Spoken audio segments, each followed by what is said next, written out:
አንቺም አብረሽ መሄድ አለብሽ። እናት በጣም ታማ ከሆነ እህት ትሰዳት። ምንም ሊፈጠር ይችላል። እናቴን ራሴ ነው ወስዳት። ቆይ ሱቁስ ይዘጋላ። ከእናቴ አይበልጥም። ከሄድክ ሚስት አለኝ ብለህ ለመመለስ እንዳታስብ። እንደዚህ አይነት አጣብቂኝ ህይወት ውስጥ ብትገባ ምን ታደርጋለህ?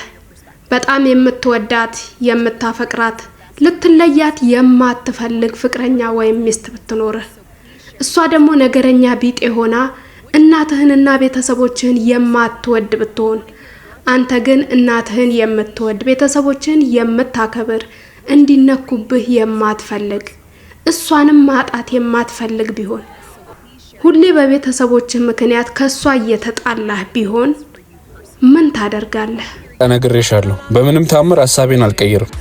ለማንኛውም ግን በማንኛውም ህይወት ላይ ቆራጥ የውሳኔ ሰው መሆን ያስፈልጋል። ይሄው ይሳ እሺ 100 ብር ቲፕ ነው። በይኒ ዳውን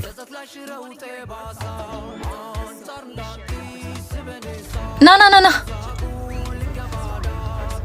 እሱ ደልቶታል። አባቴ ደግሞ ነገረኛ ቢጤ ነች። ቲፕ ተሰጥቶ ሲነጠቅ ታሳዝኛለሽ። ይህ የኛ ሚዲያ ነው። ላይክ፣ ሼር እና ሰብስክራይብ በማድረግ የኛ ቤተሰብ ይሁኑ። ሰላም እንዴት ናችሁ? በዛሬው ቪዲዮ እናንተ ብታዩቸው እንዲሁም ሐሳባችሁን ብታካፍሉባቸው ያልኳቸውን ጉዳዮች ይዤ መጥቻለሁ። አብራችሁን ቆዩ። ህይወት ማይክፋት ራሱ ከብዶኛል። ከብዶኛል። ሰሞኑን እንግዲህ በሶሻል ሚዲያ ላይ በስፋት ሲዘዋወር የነበረው ዋንትያን እንደዚህ ያስለቀሳት ያስነባት ሆድ ያስባሳት ጉዳይ ነው። ሸርሙጣ የወለደች የዲቃላ እናት ናት። ያን ዲቃላ ልጅሽን አሳድግ። እነዚህ ሰዎች ግን እንደዚህ ብለው ለመሳደብ፣ በእርግጥ እንደዚህ አይነት ስድብ ለመሳደብ፣ እንደዚህ የሰውን ሞራል ለመንካት፣ ስብዕናን ማቆሸሽ ምንም አይነት ምክንያት ቢኖር በቂ አይደለም። ግን ምክንያታቸው ምንድን ነው? እሱ እንዲህ እኔ ሚዲያ ላይ የምታወቀው በሌላ ኮንቴንት ነው።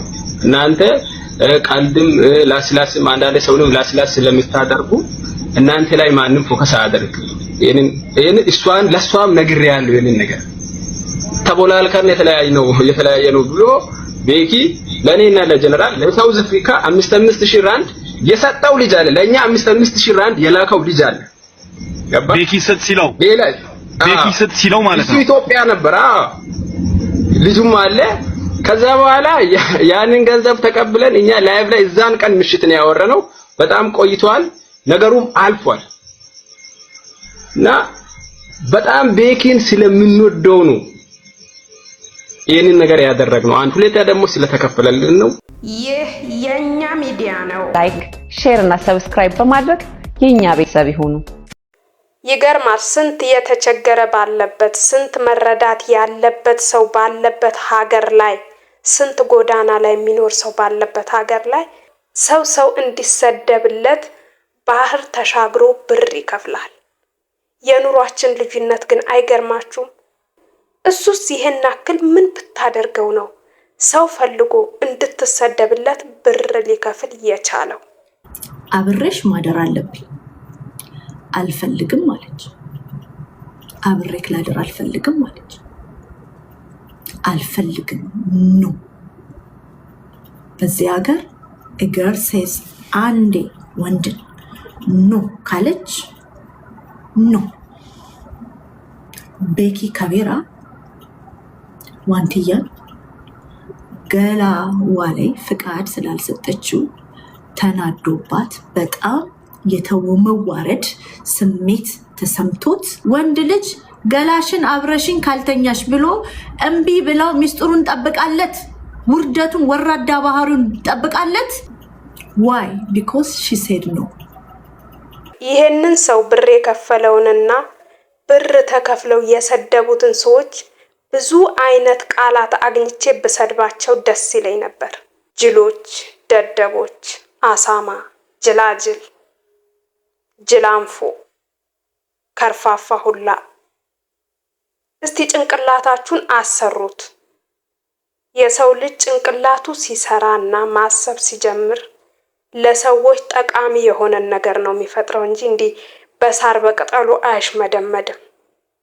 ስንት ነገር አልፋ ራሷን ችላ ልጅ ሆና ልጅ እያሳደገች ጀግና ሆና እየኖረች ያለችን ሴት ደግሜ ካልጣልኩሽ ብሎ ይሄ ሁሉ ሽር ጉድ ግን አያሳፍርም? ለአንዲት ሴት ዋንትያም ካለቀሰችና ነገሩ ከተረጋጋ በኋላ ከልጁ ጋር የነበራትን ጉዳይ እንደዚህ አስረድታለች። አብራችሁን ቆዩ። እኔ እምቢ ብዬ ስሄድ ማለት ነው ጭራሽ ሊመታኝ ማለት ነው ያልሆነ ባህሪ ምናምን ሲያሳየኝ አክት ሲያሳየኝ እዛ እኔ አልፈለኩም መቀመጥ። ሁኔታውም አልተመቸኝም፣ ውስጤም ኮንፈርት አልተሰማውም እና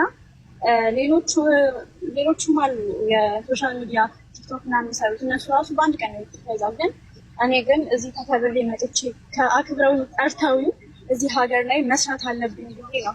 ላይክ በእኔ ቦታ ሆናችሁ እኔ ስደቡኝ፣ ግደሉኝ ከፈለጋችሁ ምንም ነገር አይሰማኝም። ግን ልጄ ማንም ምትስቂ ሴት እዚህ ጋር ምንም ማንም ሰው ብትኖሪ ወልደሽ እዩ ነው በቃ ምለው፣ ወልደሽ እዩ። የእውነቴን ነው የምልሽ።